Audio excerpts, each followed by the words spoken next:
खबर सामने आ रही है। तमाम दर्शकों को बता दें, पाकिस्तान ने एक बार फिर से युद्ध विराम का उल्लंघन किया है। पुंछ जिले के मनकोट सेक्टर में गोलाबारी की है। भारतीय सेना हालांकि इसका मुंहतोड़ जवाब भी दे रही है।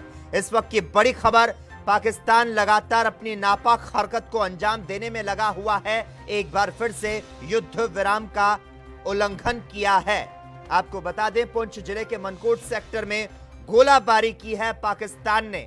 हालांकि भारतीय सेना लगातार इसका मुंहतोड़ जवाब भी दे रही है। इस वक्त की बड़ी खबर, पाकिस्तान ने एक बार फिर से संघर्ष विराम का उल्लंघन किया है। पाकिस्तान ने जम्मू कश्मीर के पुंछ जिले में संघर्ष विराम का उल्लंघन किया। हालांकि भारतीय सेना लगातार इसका मुंहतोड़ जवाब भी दे रही है। आपको बता दें, लगातार पाकिस्तान अपनी नापाक हरकत को अंजाम दे रहा है। इस खबर पर तमाम जानकारी देने के लिए हमारे साथ संवाददाता रविंद्र श्रीवास्तव इस वक्त फोन लाइन पर जुड़ चुके हैं। रविंद्र, पाकिस्तानी सेना ने पुंछ जिले में नियंत्रण रेखा पर संघर्ष विराम का उल्लंघन किया है, तमाम जानकारी चाहेंगे आपसे। जी देखिए, लगातार पाकिस्तान मुंह की खा रहा है। लगातार जो आतंकी इस पर भेज रहा है वो मारे जा रहे हैं। आज भी 13 आतंकियों के मारे जाने की खबर थी जो घुसपैठ करके भारतीय क्षेत्र में दाखिल होने वाले थे, लेकिन जो भारतीय सेना है उसकी सतर्कता के चलते वो 13 आतंकी जो हैं वो मारे गए हैं। उनके पास से भारी मात्रा में हथियार और गोला बारूद भी जो है बरामद हुआ है। जो नौशहरा के कलाल इलाके में 3 आतंकवादी घुसपैठ करते हुए मारे गए थे, लेकिन अभी भी पाकिस्तान ने मनकोट इलाके में, जो पुंछ का मनकोट सेक्टर है, वहां पर मोर्टार दागने शुरू कर दिए हैं। भारी गोलाबारी कर रहा है। कहीं ना कहीं बौखलाहट है पाकिस्तान के अंदर, पाकिस्तान में बैठे आतंकवादियों के आकाओं में और खास करके आईएसआई के अंदर, क्योंकि लगातार मुंह की खाने के बाद भी पाकिस्तान जो है सुधरने का नाम नहीं ले रहा है। उसके आतंकी जो है इस पार नहीं आ पा रहे हैं। इसी के चलते लगातार एलओसी को टारगेट कर रहा है। अभी भी भारतीय पोस्टों और रिहायशी इलाकों को निशाना बनाकर पाकिस्तान जो है गोलाबारी कर रहा है, जिसका भारतीय सेना मुंहतोड़ जवाब दे रही है। जी रविंद्र, धन्यवाद तमाम जानकारी देने के लिए। तो पाकिस्तान भारतीय सीमा में आतंकवादियों की घुसपैठ कराने के इरादे से आए दिन नियंत्रण रेखा पर अकारण गोलीबारी करके संघर्ष विराम का उल्लंघन करता नजर आ रहा है।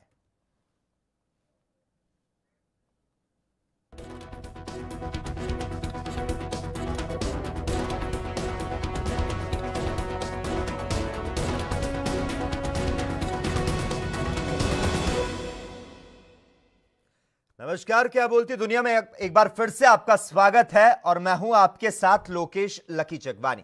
मध्य प्रदेश में उपचुनाव को लेकर राजनीतिक सरगर्मियां लगातार तेज होती जा रही है और इसे लेकर जहां ज्योतिरादित्य सिंधिया के समर्थक विधायकों ने अपने समर्थकों को बीजेपी की सदस्यता दिलवाई, तो वहीं बीजेपी से नाराज होकर एक बड़े नेता ने कांग्रेस का दामन थाम लिया। यह रिपोर्ट देखिए।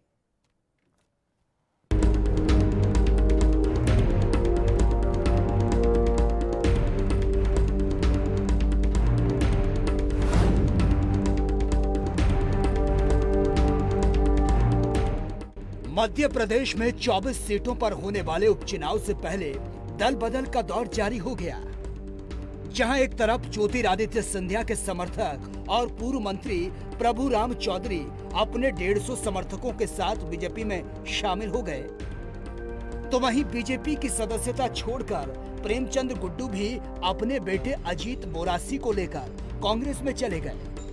दरअसल इसकी शुरुआत सिंधिया समर्थक पूर्व मंत्री प्रभुराम से हुई, जो सिंधिया के बीजेपी में शामिल होने के बाद से ही बीजेपी का दामन थामने की तैयारी में थे, लेकिन वो खुद तो बीजेपी में शामिल हुए, साथ ही अपने समर्थकों को भी बीजेपी में शामिल करवा दिया। इसे लेकर जब हमने प्रभुराम चौधरी से बात की तो वो इसके लिए कांग्रेस की नीतियों को ही जिम्मेदार ठहराते हुए नजर आए।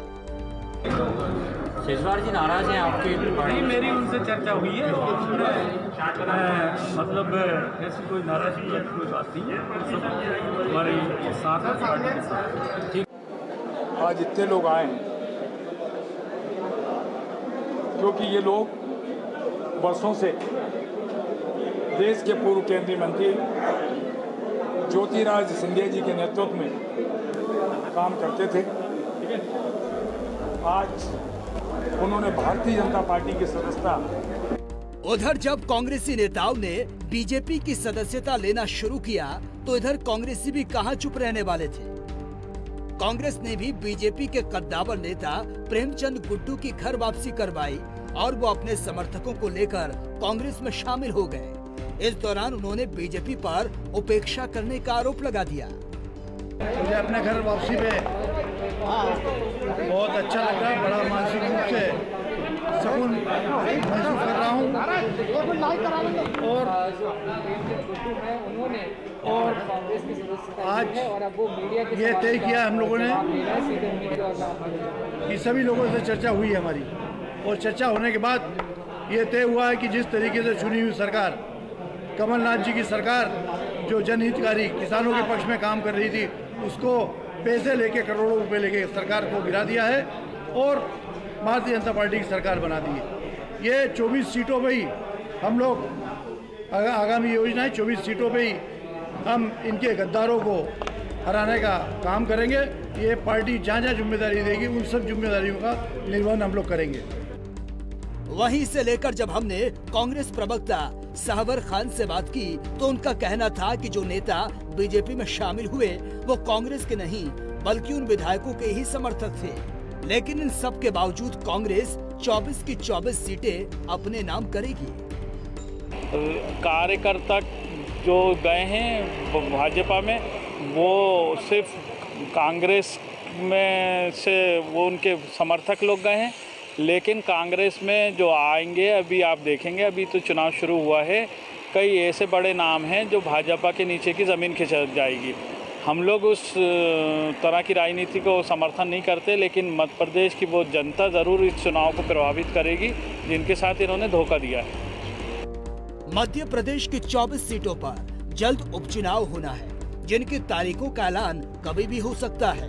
लेकिन तारीखों के ऐलान से पहले ही इस तरह से दल बदलने का जनता पर क्या असर पड़ेगा, ये तो वक्त ही बताएगा। जनता उन्हें कितना चुनती है और कितना नकारती है। 24 विधानसभा उपचुनाव होना है, इसको लेकर चाहे बीजेपी हो चाहे कांग्रेस हो, दोनों पार्टियों के नेता दल बदलने की राजनीति कर रहे हैं। ऐसे में देखने वाली बात यह होगी कि आने वाले विधानसभा उपचुनाव में जनता कितना इन लोगों को स्वीकार करती है, कितना अस्वीकार करती है, किसको शीर्ष नेतृत्व पर बिठाती। कैमरामैन बंटी शर्मा के साथ एएनबी न्यूज़ सुनील मालवी, भोपाल।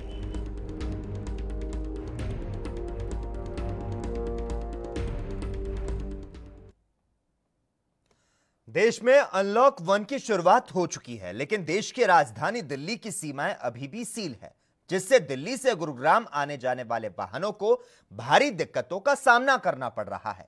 एक रिपोर्ट देखिए।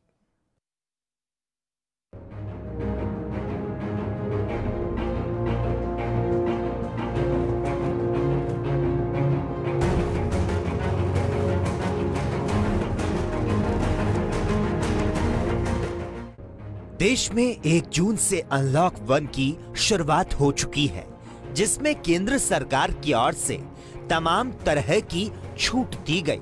लेकिन केंद्र सरकार के आदेशों के बाद भी गुरुग्राम दिल्ली बॉर्डर सील है, जिससे आम जन को भारी परेशानियों का सामना करना पड़ रहा है।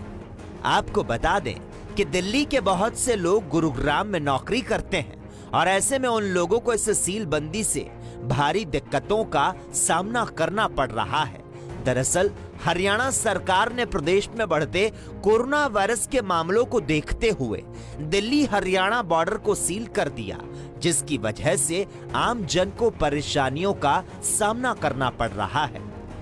आप इन तस्वीरों में देख सकते हैं, यहां जहां तक आपकी नजरें जाएंगी वहां तक जाम ही जाम आपको दिखाई देगा। दरअसल देश में अनलॉक 1 की शुरुआत हो चुकी है और इस अनलॉक में आम जन को पटरी पर लाने के लिए सरकार की ओर से कई तरह की छूट दी गई, जिसमें सबसे पहले एक राज्य से दूसरे राज्य में जाने के लिए छूट दी गई और कोई भी व्यक्ति एक राज्य से दूसरे राज्य में जा सकता है। लेकिन साइबर सिटी गुरुग्राम का दिल्ली गुरुग्राम बॉर्डर अभी भी सील है। अधिकारियों की माने तो हरियाणा सरकार और जिला प्रशासन की ओर से कोई गाइडलाइन जारी न होने की वजह से बॉर्डर सील है। पहले की तरह जिस किसी के पास मूवमेंट पास है वही गुरुग्राम में दाखिल हो सकता है, नहीं तो किसी को भी गुरुग्राम की सीमाओं में दाखिल होने की परमिशन नहीं है। कहाँ जा रही थी आप? मुझे गुड़गांव जाना सुशांत लोक में। तो फिर क्या दिक्कत है? बिना पास के एंट्री नहीं दे रही है, या तो पास दिखाइए या आई कार्ड दिखाइए। बॉर्डर सील किया गया था, आपको जानकारी? नहीं, इसके बारे में कोई जानकारी नहीं है। अभी यूपी की बॉर्डर का तो पता है कि यूपी बॉर्डर सारी सील कर दी गई है, बट हरियाणा की स्टेट में कुछ बॉर्डर ऐसी है जिनकी अभी कोई इन्फॉर्मेशन नहीं है कि सील है या नहीं है। तो उसको लेकर असमंजस बना हुआ है सर, बहुत ज़्यादा परेशानी है। मैं दूसरी टाइम आया और दूसरी टाइम भी वापसी जा रहा हूँ। कहाँ जॉब करते हैं? सर मैं तो वजीरपुर से हूँ सर।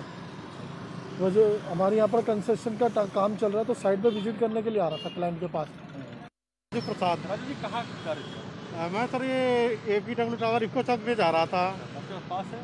नहीं, पास तो हमारे पास नहीं है, मगर वो सेंट्रल गवर्नमेंट ने अलाउ कर रखा है। तो पहले कैसे जाते थे? पहले हम नहीं जाते थे। अब आपको सेंट्रल गवर्नमेंट अलाउ कर दिया, तो आप जाने के लिए? हाँ, आज मैं सोच रहा था कि ऑफिस में जाने के लिए। क्या हुए हैं? ये मना कर रहे हैं कि बिना पास के अलाउ नहीं है। अभी इनके पास कोई गाइडलाइन नहीं आई अभी हाँ, वो शायद वो कर रहे हैं गाइडलाइन नहीं आई। तो मैं अब रिटर्न वापस जाऊँगा, फिर क्या करूँगा? भाई जो कह रहे हैं तो इनका तो मानना ही पड़ेगा ना। अब इसके अलावा तो कोई काम है नहीं, फिर क्या करें? दरअसल हरियाणा दिल्ली बॉर्डर सील करने का मुख्य कारण हरियाणा में बढ़ता कोरोना का ग्राफ है।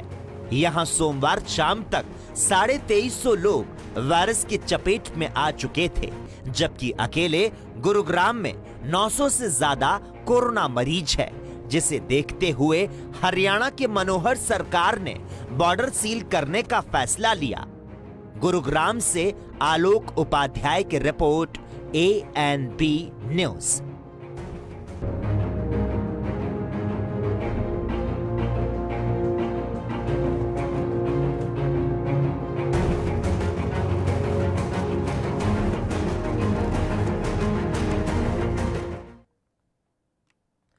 पिछले करीब 70 दिनों से बंद की मार को झेल रहा देश अब अनलॉक हो चुका है। हालांकि अभी भी कुछ क्षेत्र ऐसे हैं जो कि रेड जोन में हैं। इन क्षेत्रों को छूट तो दे दी गई, लेकिन सख्त जो नियम है वो लागू किए गए हैं। एक रिपोर्ट देखिए।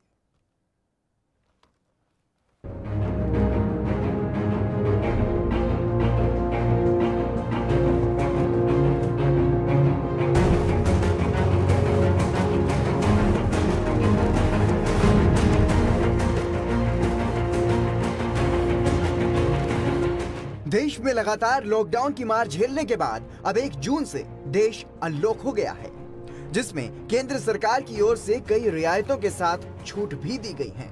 लेकिन इस छूट के बाद भी लोग कोरोना के डर से खुद को असुरक्षित महसूस कर रहे हैं और झिझकते हुए घरों से निकल रहे हैं।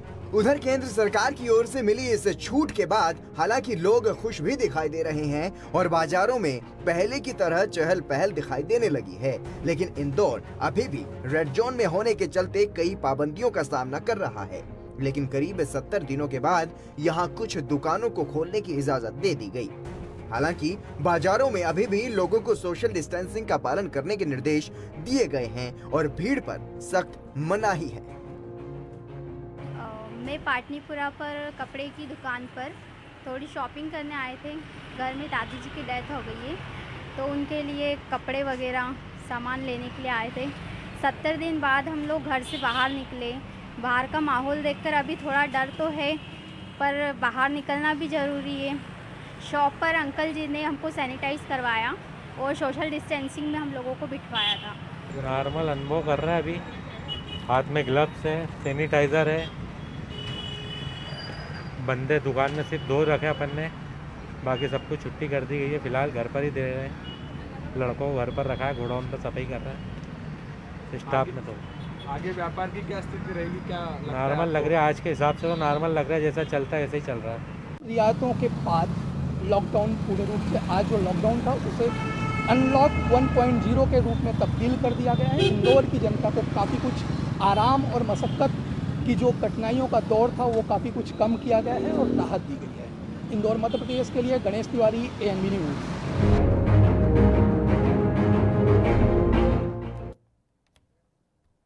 क्या बोलती दुनिया में खबरें लगातार जारी रहेंगी। यहां रुकते हैं एक छोटे से ब्रेक के लिए।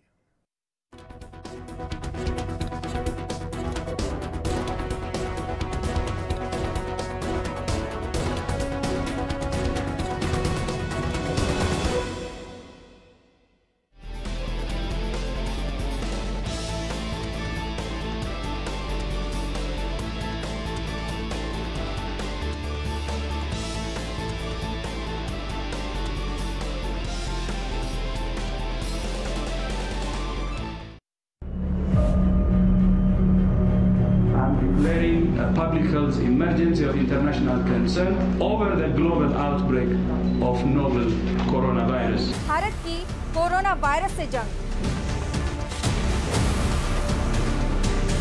आपको चाहिए पूरी जानकारी के लिए भरोसेमंद जरिया।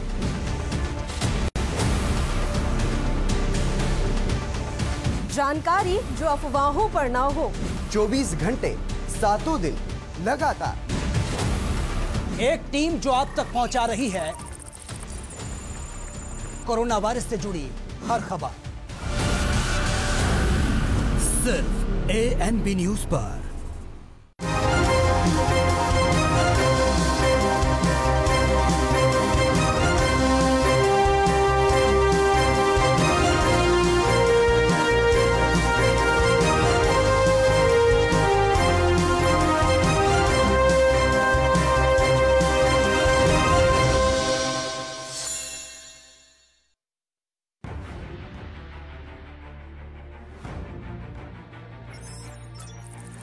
खबर चाहे सियासत की हो या सरकार की, खबर चाहे भ्रष्टाचार की हो या गुनहगार की, दिन भर में क्या रहा देश जगत का हाल, किस मुद्दे ने बनाई किसकी सरकार, रखते हैं हम सब पर नजर, पहुंचाते हैं हम हर खबर। हम हैं ANB न्यूज।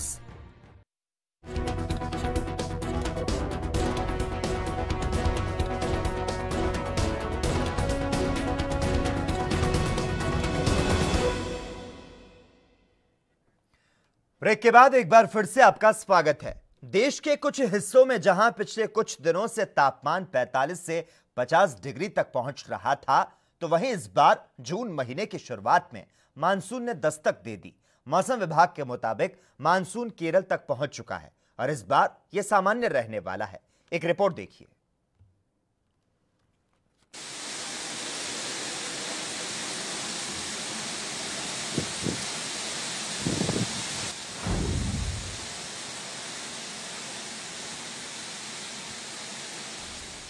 केरल में मानसून ने दस्तक दे दी है। मौसम विभाग के मुताबिक दक्षिण पश्चिम मानसून केरल पहुंच गया है। IMD के उप महानिदेशक आनंद कुमार शर्मा ने सोमवार को कहा कि आज केरल में मानसून का आगमन हुआ। कम दबाव के क्षेत्र की वजह से बने अवसाद के कारण 3-4 तारीख के बीच दादर नगर हवेली, नॉर्थ कोंकण, नॉर्थ मध्य महाराष्ट्र, दमन दीव में भारी बारिश होगी। यहाँ लोगों को ज्यादा सावधानी बरतनी पड़ेगी।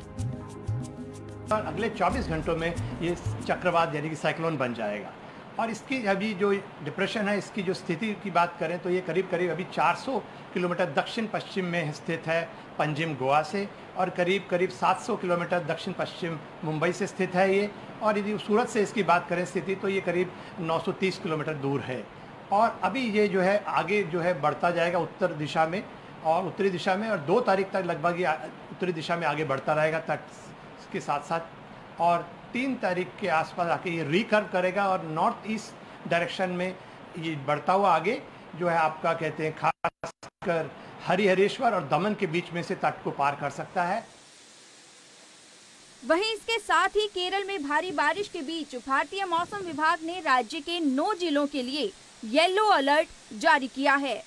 मौसम विभाग ने केरल के तिरुवनंतपुरम, कोल्लम, पठानमथिट्टा, अलापुझा, कोट्टायम, एर्नाकुलम, इडुक्की, मलप्पुरम और कन्नूर जिले में येलो अलर्ट जारी किया है।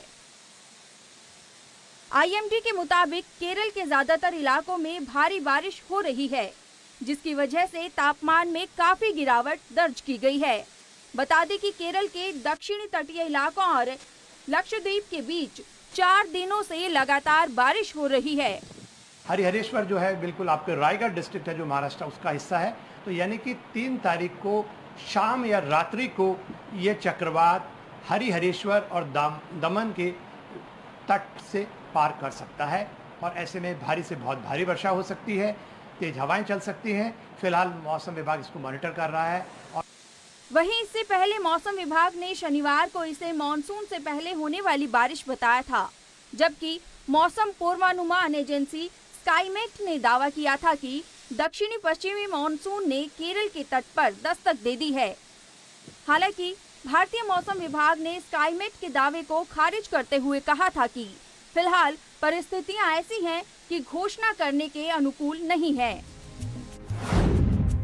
सबसे पहले केरल में दस्तक देता है मॉनसून। भारत में दक्षिण पश्चिम मॉनसून हर साल जून से लेकर सितंबर तक 4 महीने तक रहता है। आमतौर पर ये सबसे पहले केरल में दस्तक देता है। इसके बाद अलग अलग समय पर ये देश के अलग अलग स्थानों पर पहुंचता है। पिछले साल अंडमान निकोबार में मॉनसून अपनी तय तारीख से 2 दिन पहले 18 मई को आ गया था, लेकिन गति धीमी होने से केरल में कुछ देर से पहुंचा था, जबकि पूरे देश में मॉनसून की शुरुआत 19 जुलाई को हुई थी। विभाग के मुताबिक इस साल मॉनसून सामान्य रहेगा। News desk special report ANB news.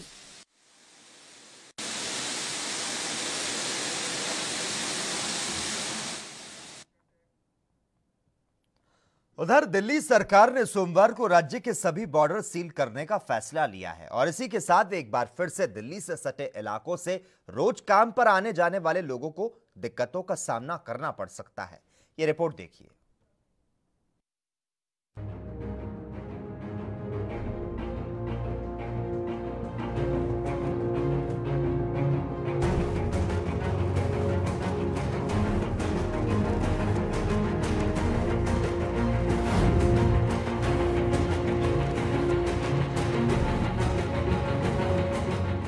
Corona virus महामारी के बढ़ते संकट को देखते हुए दिल्ली के मुख्यमंत्री अरविंद केजरीवाल ने राजधानी के बॉर्डर को सील करने का फैसला लिया। इस फैसले के तहत दिल्ली से सटे बॉर्डर को अगले 1 हफ्ते तक सील रखा जाएगा। हालांकि इस दौरान जिनको पास जारी होगा उन्हें और जरूरी क्षेत्र से जुड़े लोगों को ही एंट्री मिल सकेगी। हालांकि दिल्ली सरकार के इस फैसले के बाद आम लोगों की चिंता एक बार फिर से बढ़ गई। अगर हमने बॉर्डर्स खोल दिए तो पूरे देश भर से लोग दिल्ली इलाज कराने के लिए आते हैं। क्यों आते हैं? 2 कारणों से दिल्ली आते हैं। एक कारण कि दिल्ली की स्वास्थ्य सेवाएं आज पूरे देश में किसी भी राज्य से या किसी भी शहर से सबसे ज्यादा अच्छी हैं। पूरे देश में सबसे अच्छी स्वास्थ्य सेवाएं आपको दिल्ली में मिलती हैं, तो पूरे देश भर से लोग इलाज कराने आते हैं। और दूसरा कि दिल्ली के अंदर सरकारी अस्पतालों में सब कुछ मुफ्त है। आपका 10 लाख रुपए का भी अगर कोई ऑपरेशन होगा तो वो भी मुफ्त है। तो पूरे देश भर से लोग यहां इलाज कराने आते हैं। जैसे हम बॉर्डर्स खोलेंगे, देश भर से लोग अपना इलाज कराने के लिए दिल्ली में आएंगे। जो आज मैं आपको कह रहा हूं कि 9,500 बेड्स हम लोगों ने आपके लिए रखे हुए अगर कोरोना हो जाता है, जबकि आज दिल्ली में केवल 2300 पेशेंट्स हैं। ये बेड्स तो 2 दिन के अंदर भर जाएंगे अगर पूरे देश भर से लोग दिल्ली के अंदर आ गए तो। दरअसल दिल्ली में अब तक करीब 20,000 लोग कोरोना वायरस की चपेट में हैं, जिसमें से 8,500 लोग पूरी तरह से रिकवर हो चुके हैं, जबकि 500 के करीब लोगों की मौत की खबर है। क्योंकि दिल्ली में कोरोना मरीजों की संख्या बढ़ती जा रही है, इसलिए दिल्ली के मुख्यमंत्री ने ये फैसला लिया। चलिए अब एक नजर में जानते हैं कि अगले 1 हफ्ते में दिल्ली से सटे शहरों में किस तरह की परेशानी हो सकती है और अब क्या करना होगा, इस पर एक नजर डालते हैं।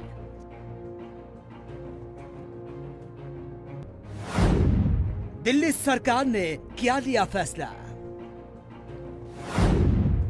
दिल्ली सरकार ने अगले 1 हफ्ते तक दिल्ली से सटे बॉर्डर को सील किया है। यानी अब दिल्ली में नोएडा, गाजियाबाद, गुरुग्राम, फरीदाबाद जैसे NCR के शहरों में कोई एंट्री नहीं मिल पाएगी। जिनके पास कार्ड है, यानी जो पास प्रशासन की ओर से जारी किए जा रहे हैं, उन्हें इस दौरान एंट्री मिल पाएगी। दिल्ली सरकार ने अपने लोगों से सुझाव भी मांगा है कि क्या दिल्ली के बॉर्डर को आगे भी सील रखा जाए। इसे लेकर अरविंद केजरीवाल ने दिल्ली वालों से शुक्रवार शाम तक सुझाव भी मांगे। इसके अलावा दिल्ली में जो डीटीसी की बसें चल रही हैं, अब वो गुरुग्राम या दिल्ली के लिए नहीं चल पाएंगी, सिर्फ दिल्ली के अंदर ही चलेंगी। वहीं इसे लेकर दिल्ली ट्रैफिक पुलिस की ओर से एक ट्वीट भी किया गया, जिसमें लिखा गया, दिल्ली से नोएडा में केवल जरूरी सामान की गाड़ियों और जिनके पास डीएम नोएडा की ओर से जारी किया गया पास होगा, उन्हीं को ही एंट्री दी जा रही है।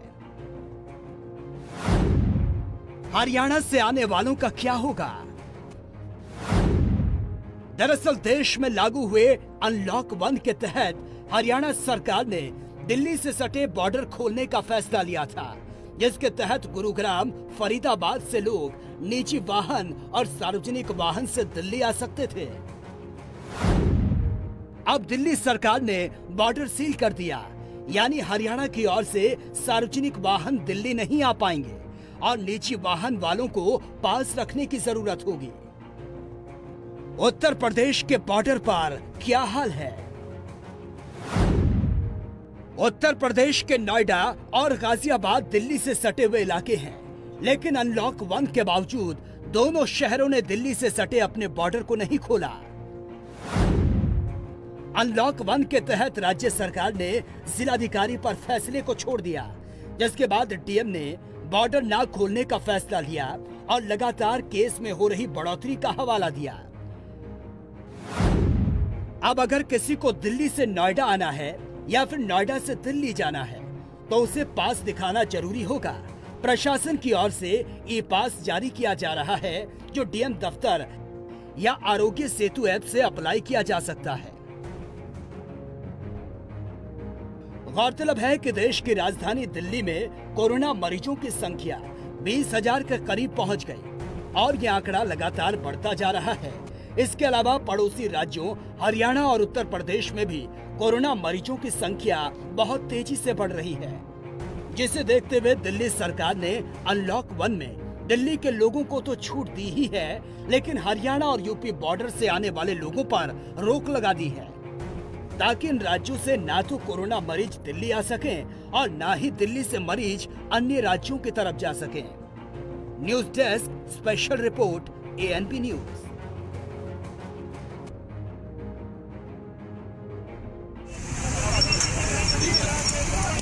और अगर कोई दिक्कत होगी तो यहीं वापस आ जाएंगे।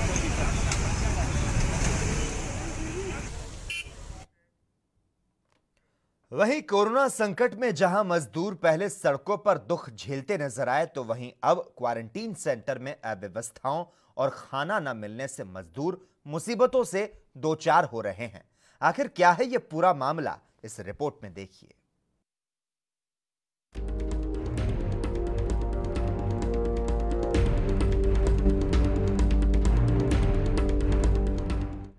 देश इस समय कोरोना महामारी की मार से जूझ रहा है।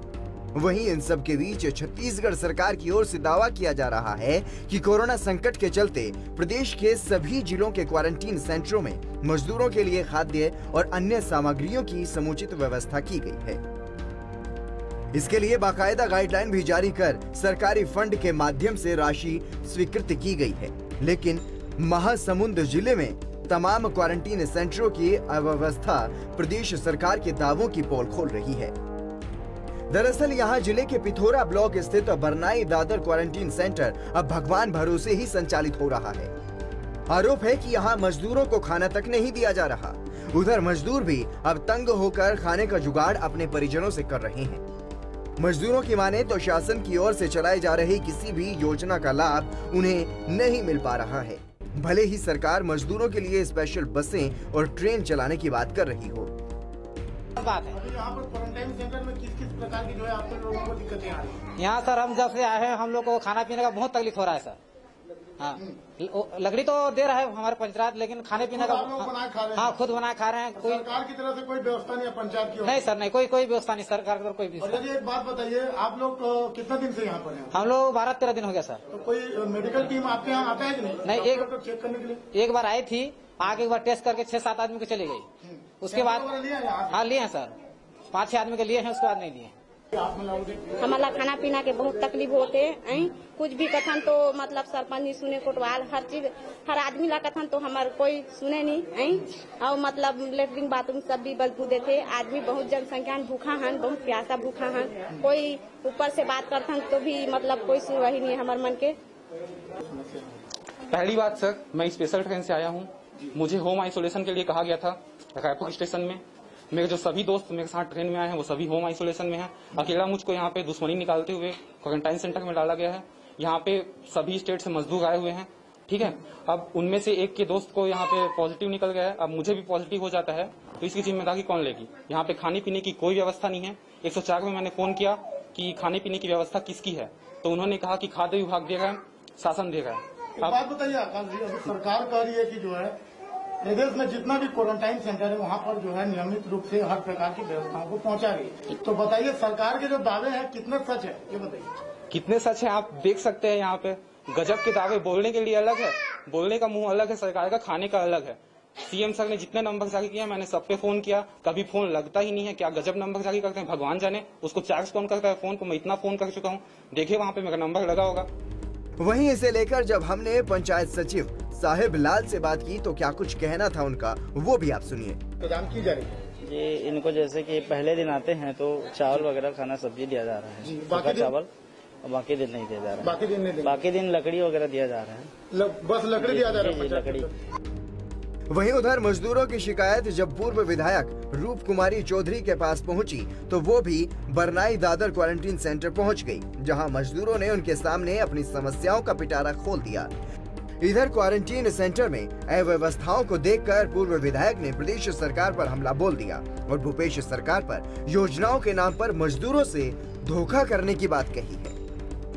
मुझे यहाँ पे क्वारंटाइन सेंटर से एक आकाश पटेल एक छात्र है, वो उसने मेरे को लगातार 3-4 दिनों से कांटेक्ट कर रहा है। प्रशासन जो आज इतना बड़ा बड़ा दावा करती है कि क्वारंटाइन सेंटरों में सारी व्यवस्थाएं हमने कर दी हैं करके, और वो बता रहा है कि लगातार न यहाँ पे न खाने पीने की उनकी व्यवस्था है, न यहाँ से मजदूरों को जो लाए हैं वो भी अपने स्वयं के खर्चे से आए हैं। और ऐसा शासन का व प्रशासन का पूरा इन लोगों का दावा पूरा खोखला है। जो आज यहाँ कांग्रेस सरकार जो इतनी बड़ी बड़ी दावे कर रही है, लोग इतने लाखों की संख्या में अपना मुख्यमंत्री सहायता कोष में इन्होंने पैसा जमा किए हैं। पता नहीं ये क्या कर रहे हैं और वो क्या करने के लिए है। आज इन लोगों को इतनी परेशानियां हो रही हैं कि खाने पीने रहने सोने इनके लिए न बेड की व्यवस्था है, आप देख रहे हैं, न कहीं कोई सुविधा है, न लाने की है, न कहीं किसी भी प्रकार की सुविधा नहीं है। इसके अलावा उन्होंने तुरंत महासमुंद के कलेक्टर को फोन कर मजदूरों की समस्याओं का तुरंत निराकरण करने की बात कही। गौरतलब है कि केंद्र सरकार सभी राज्यों के मजदूरों को सभी तरह की सहूलतें देने की बात कह रही है, लेकिन ये सहूलतें आखिर मजदूरों तक क्यों नहीं पहुंच पाती, ये सोचने का विषय है।